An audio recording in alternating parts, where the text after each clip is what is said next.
channel YouTube Mas dan Ember. Kisah pemuda yang meminta izin pada Rasulullah untuk berselingkuh. Kisah ini tentang seorang pemuda yang meminta izin kepada Rasulullah Shallallahu Alaihi Wasallam untuk berselingkuh dari istrinya. Lantas apa kata Rasulullah? Al-Kisah, pada zaman Nabi ada seorang pemuda yang datang kepada Rasulullah Shallallahu Alaihi Wasallam meminta izin berselingkuh dari istrinya. Sebagai manusia biasa, tentu saja respons normal dalam menanggapi permintaan tersebut pasti kaget dan marah. Namun, bagaimana respons Rasulullah Shallallahu Alaihi Wasallam? Abu Umamah Al-Bahili meriwayatkan, seorang pemuda datang kepada Nabi dan berkata, "Ya Rasulullah, beri aku izin untuk melakukan zina."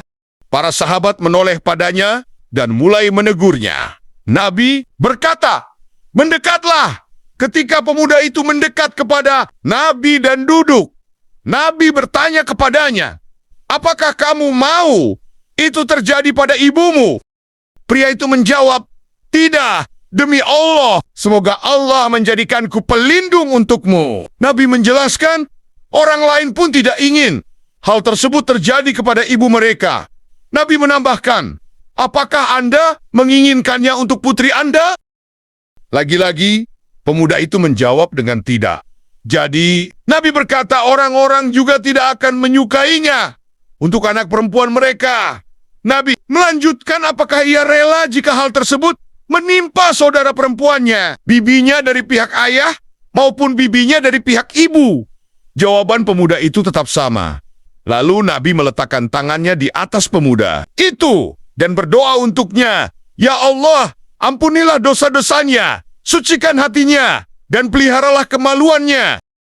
Abu Umamah, perawi hadis, mengatakan pemuda itu tidak mengindahkan godaan apapun setelahnya. Dikonfirmasi oleh Al-Albani dengan pendekatan yang lembut, pengertian, dan meyakinkan. Nabi SAW berusaha membantunya memberikan jawaban itu daripada menjatuhkan atau menyalahkannya. Hal ini dilakukan Nabi untuk memperkuat dan membentengi pemuda itu dalam pertempurannya dengan godaan.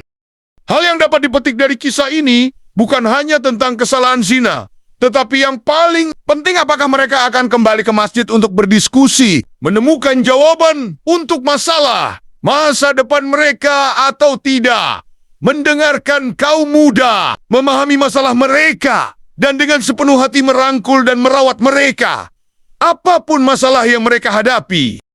Dalam hadis di atas, para sahabat sendiri tidak mampu menahan keterkejutan mereka. Ini juga reaksi alami para imam dan tokoh masyarakat jika dihadapkan pada pertanyaan serupa. Nabi Shallallahu Alaihi Wasallam menangani situasi ini sebagai seorang pendidik yang hebat. Beliau menarik pemuda itu lebih dekat kepadanya, membahas masalah secara rasional.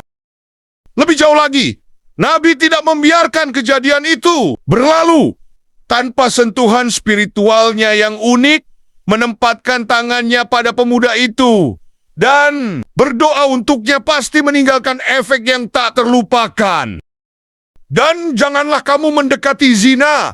Sesungguhnya zina itu adalah suatu perbuatan yang keji dan suatu jalan yang buruk. Quran Surat Al-Isra ayat itu. Hal seperti inilah yang seharusnya ditampilkan seorang muslim manakala ia melihat ada saudara seagama dan seimannya yang salah dan melenceng seperti pemuda tersebut, bukan malah ramai-ramai menghakiminya, mencemokohnya dan memukulnya. Dari peristiwa tersebut, kita dapat melihat betapa tenang, bijak, serta baiknya Rasulullah SAW memandang seorang pemuda yang jelas-jelas meminta izin kepada beliau untuk melakukan zina yang termasuk dalam kategori dosa besar. Beliau tidak marah, menghardik, atau mengusir pemuda tersebut sebagaimana yang dilakukan para sahabat ketika itu lantaran kesal dengan apa yang disampaikan pemuda tersebut kepada Rasulullah. Kelembutan Rasulullah menunjukkan cara dakwah yang efektif dengan empati, bukan marah atau menghakimi, mengajarkan untuk menempatkan diri pada posisi orang lain saat ingin berbuat salah, menegaskan bahwa zina adalah perbuatan keji yang tidak bisa diterima oleh siapapun. Dengan mendekat kepada Allah dan bertaubat, seseorang bisa terhindar dari maksiat. Itulah kisah pemuda yang meminta izin pada Rasulullah untuk berselingkuh. Semoga video ini bermanfaat dan kita terhindar dari zina. Amin. Subscribe, like, share, dan komen